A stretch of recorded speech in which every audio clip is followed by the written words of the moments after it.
Dah mengemis, sombong pula tu. Tuhan marah tau. Tuhan lebih marah kepada orang-orang yang suka mengata.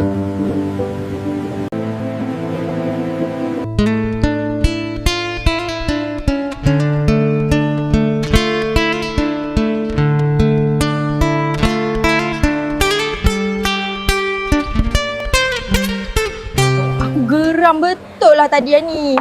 Aku bagi duit kat pengemis. Dia kata aku yang miskin. Pengemis.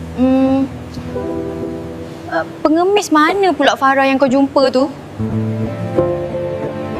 Kat kaki 5 tu tadi. Tapi macam baru nampak dia kat area sini.